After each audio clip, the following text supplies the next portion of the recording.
I'm Holly. I have been a real estate agent for 10 years now. And one thing that I love about this job is ever changing.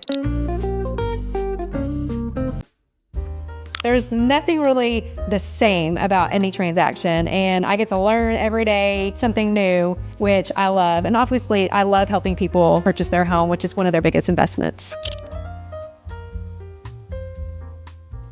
One of the biggest lessons I've learned as a real estate agent, not to be emotional, because let me just tell you, it can be emotional for the buyer and seller. It can be 100%, but it is still a business transaction. It is my job to take the emotionality out of it and kind of walk you through the business part of things. When people are being emotional, not to be emotional back, to kind of take a step back and kind of be like, okay, get what you're saying, but let's look at it on an even playing field and make a decision based on that.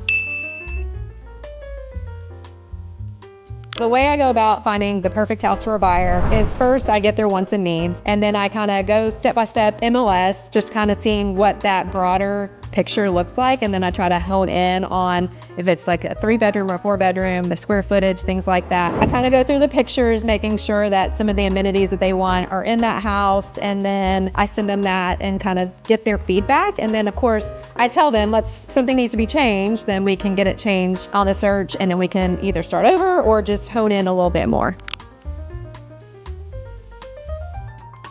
One thing that I wish people knew about real estate agents is we have to have freaking tough skin sometimes. Sometimes we're just the messenger, and that doesn't make it easy. Don't shoot the messenger. And that's what I always tell people. I'm like, hey, I'm just the messenger here, but this is X, Y, and Z. And sometimes it's not the best news.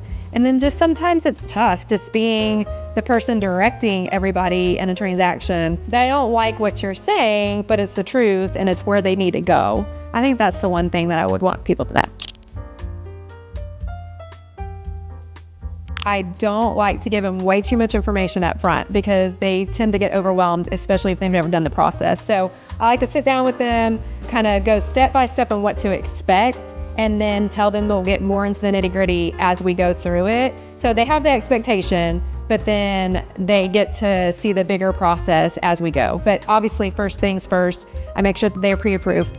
And then we kind of walk through the search process and what to expect with that, what their wants and needs are. Let's focus on their needs more than their wants because it is their first home. They can build up from there and get some of their wants, maybe then that second home.